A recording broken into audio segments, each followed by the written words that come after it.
guys, welcome back to Joe McComm Channel. I'm here with Ron and Jeff, two of the primary organizers for the MACE Gaming Convention. This year in 2011, it is held in High Point, North Carolina. I guess it's always held there. Is that correct, yes, guys? This will be the last year for it there. Oh, no more MACEs? Well, we will have more MACEs, but we'll be moving locations to Charlotte next year just because of space restrictions. All right, so you guys heard it here first. I haven't even gotten to the questions, but I will be attending. I will be attending MACE. I will be bringing Tony with me from the Sustainable Center, as well as two potential mystery guests. But I want you guys to be aware of what it's about. So maybe you guys will come down and meet us at the MACE Gaming Convention, and or just find out more about what is actually goes on at MACE. Fellas, thank you for joining me for this quick interview. Thanks for having us. The first question I have for you. Thanks. How long has Just MACE Productions been hosting the MACE conference? Like, if you can give me some, like, how did it all begin? What are the origins of the MACE Gaming Convention? Just MACE Productions started, right at 15 years ago. I used to run conventions for a company called Rock of Ages, and then left there, but still wanted to do stuff. So I started this company with some other friends. And MACE is the convention that we decided to run from that. So it's been an offshoot from an old Hexacon convention that was done with the Science Fiction Fantasy Federation here in the Greensboro area. And then we did a convention there called Hexacon. And then I did one called Rock 96.5. And so MACE just basically sprang from there. And a good portion of the people who come to the convention are guys that went to those conventions. So it just basically came from there. And it's just still going. So it's the 15th anniversary. So.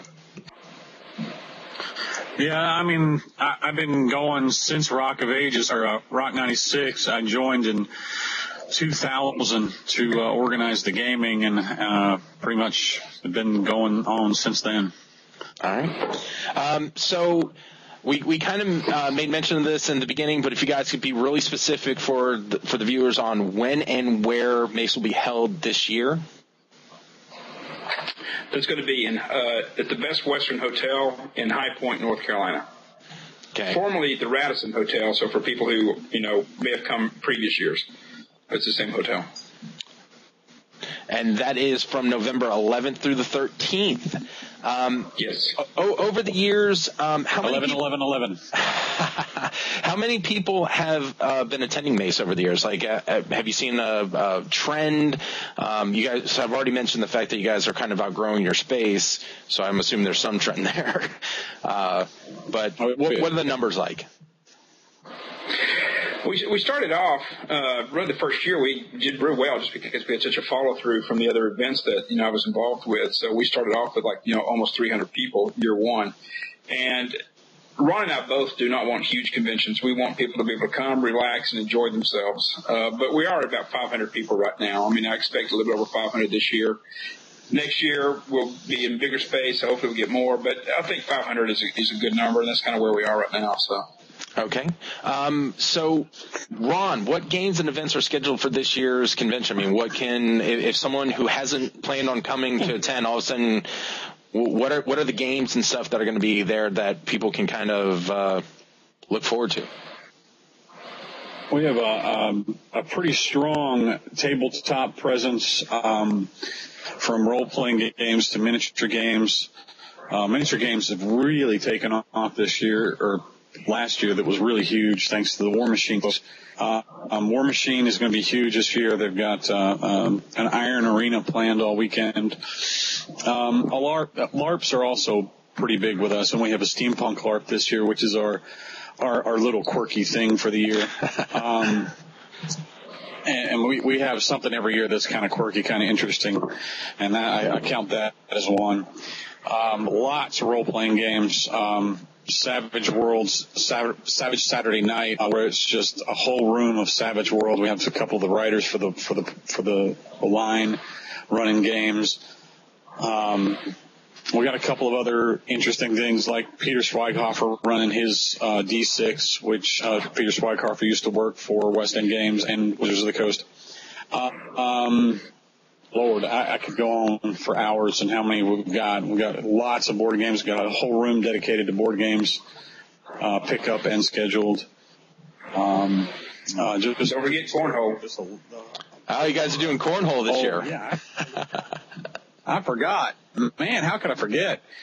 We have started a trend of, or kind of tournament circuit of Cornhole.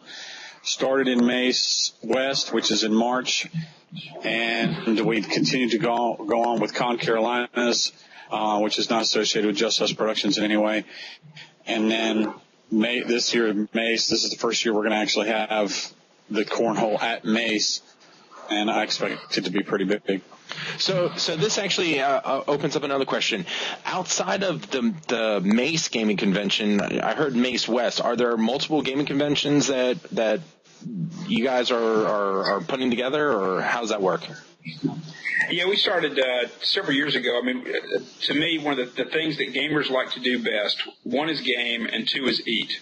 So we started doing an event called Mini Mace, which is a one-day event, and we go to Golden Corral, game all day, eat all day. It's the best of both worlds, you know.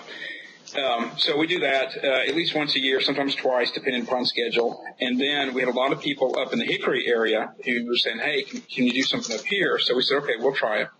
And we did MACE West last year, had about 125 people or so. Wasn't huge, but we didn't have a big space. I really wasn't counting on being large. But we're going to do it again this next March. And so we're looking at MACE West. And you never know. We may, you know, I'd love to do MACE East somewhere out at like Wrightsville Beach, Wilmington area, and just have just a statewide, you know, thing. So, but yeah, we just try to do what people want us to do. I mean, we're interested in providing for the gamer.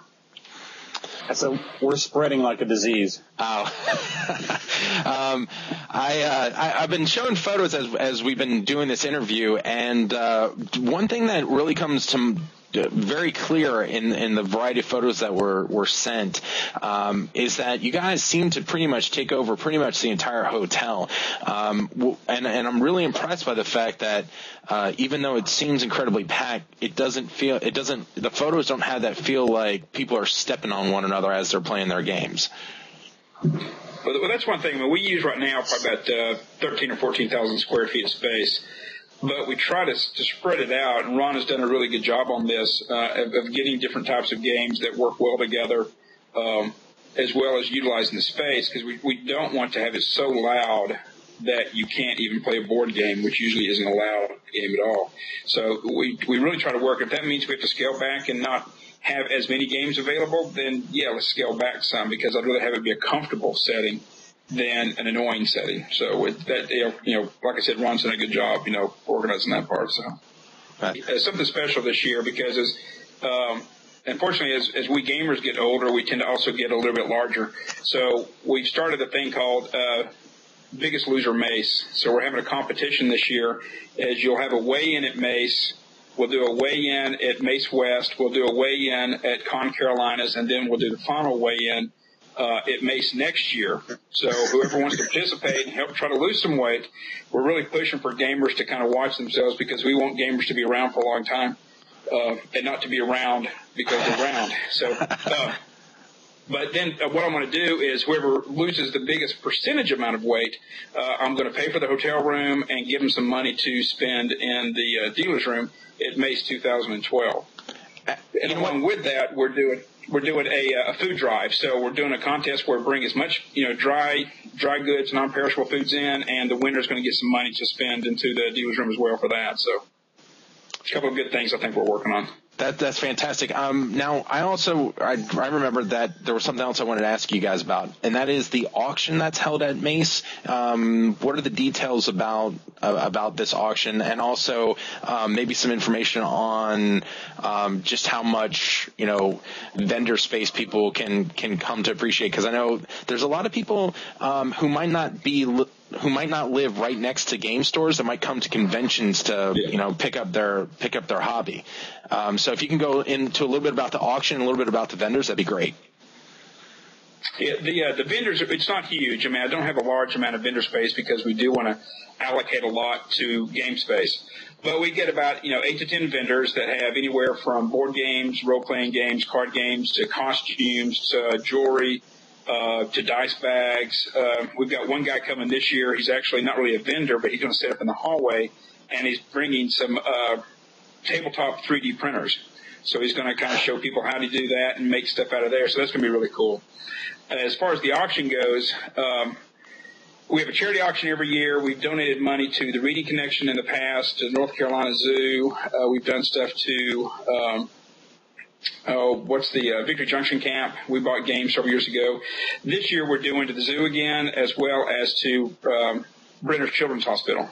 We're going to buy some games for the kids over there. You know, and it could be a variety of games. It could be, you know, regular board games like Monopoly or card games like Uno, but maybe even some computer games for the Wii or whatever. Depends on what they need. So those are the two things we really do. And we have a pretty good collection of stuff. We usually get about, you know, 20 or 30 companies donating items, you know, sometimes some really awesome stuff. Sometimes some stuff that's like, you know, you're paying more than it's worth, but everybody knows it's for charity. So it's a good cause, and it's always fun. Right. Last thing that I noticed you didn't mention was an Infinity demo area. No, just kidding. No. Yeah, the funny thing about that is,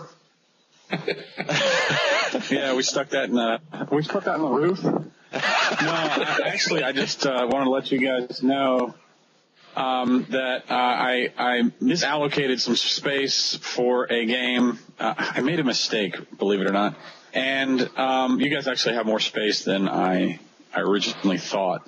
So you'll have you have a neighboring table. Wow, that's fantastic. But you'll have more space. So, guys, just to let you know, demo and tournament area for Infinity will be at MACE 2011 as well.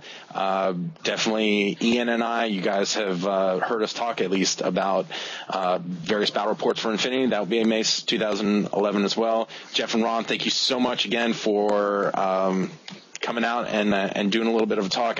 I'm excited. Like I said, guys, I'm planning on being there. It's really not too bad. The ticket prices for a weekend, $25. Is that all the way up until it opens, or how does that work if people want to get tickets? As long as we get it through PayPal, like really that Thursday before. So because we're pretty much up until, you know, midnight or 1 o'clock, you know, final plans, moving stuff to the hotel. So as long as we get it through PayPal by then, you get pre-reg prices, you know, almost to the con. Otherwise, you know, you got to pay the $40 at the door price. So you guys have heard all the things, the good stuff about MACE 2011, and thanks for watching. Thanks for having us.